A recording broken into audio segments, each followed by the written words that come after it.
આગેવાન જમીના ગુજરાત પ્રાકૃતિક કૃષિ વિકાસ બોર્ડમાંથી આપનું આ વિડીયોમાં હાર્દિક સ્વાગત કરું છું। કહેવાયું છે કે જ્યારે પરસેવો સોનું બનીને ચમકે છે ત્યારે આપણને આવી ઉપજ મળે છે। ચાલો આજે આપણે એક એવા પ્રગતિશીલ ખેડૂતની મુલાકાત કરીએ જે પોતાના ખેતરમાં કારેલી કરે છે। હું લગભગ 20 વર્ષથી પ્રાકૃતિક ખેતી કરું છું। એનાથી ખાસ તો મારી જમીન કે જે હું ગોદડામાં ચાલતો હોય ને એમ મને લાગે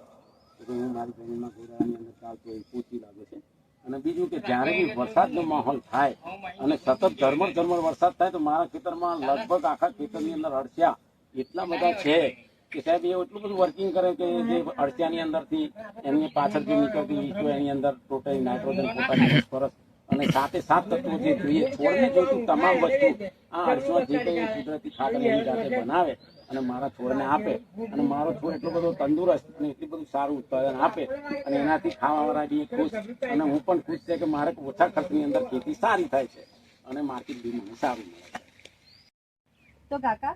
અત્યારની જે નવી પેઢી રાસાયણિક ખાતરોથી ખેતી કરે છે અને પોતાના ખેતરમાં અનેક પ્રકારની દવાઓ છાંટે છે, એવી નવી પેઢીને તમે શું સંદેશ આપવા માંગશો? એવી નવી પેઢીને હું ખાસ એવો સંદેશ આપું છું કે ભાઈ તમે બ્રહ્માસ્ત્ર છે, પછી અગ્નિસૂત્ર છે, પછી 10 પરની 20 પરની હર્ક છે, આ બધા કુદરતી આંકડા ધંતુરા આ બધું જે કંઈ કુદરતે બધું બનાવેલું છે એને પોતે લીમડા છે, આ છે લીંબોડીઓ છે, પછી કરંજનો ખોર છે કે કરંજ છે, આ બધું લાવી અને તમે પાંદડાને ભાઈ 200-500 લીટરના પીપળામાં વઘારી અને બનાવી બી શકો છો અને બજારની અંદર આ વસ્તુઓ તૈયાર બી મળે છે। અને એ વસ્તુઓ વાપરવાથી કે જમીનમાં લીંબોડીનો ખોર વાપરવાથી નિમેટોડ નામની વસ્તુ કે જે મેળ આવતા હોય કે જે કંઈ આપણા છોડના મૂળને આમ ડંખ મારી અને એના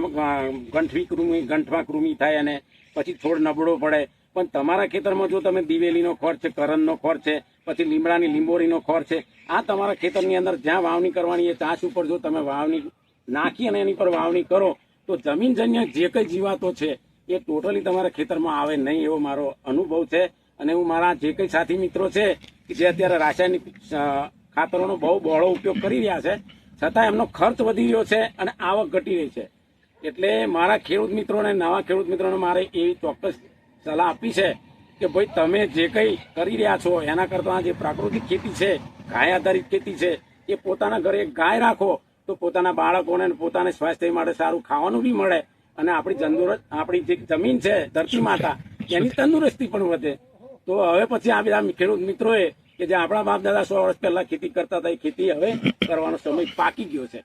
અને જો એ પ્રમાણે કરવામાં આવે તો આ જગતની અંદર કોઈ પણ પ્રકારનો રોગ કે કોઈ પણ પ્રકારનું દુઃખ હવે રહેતું નથી।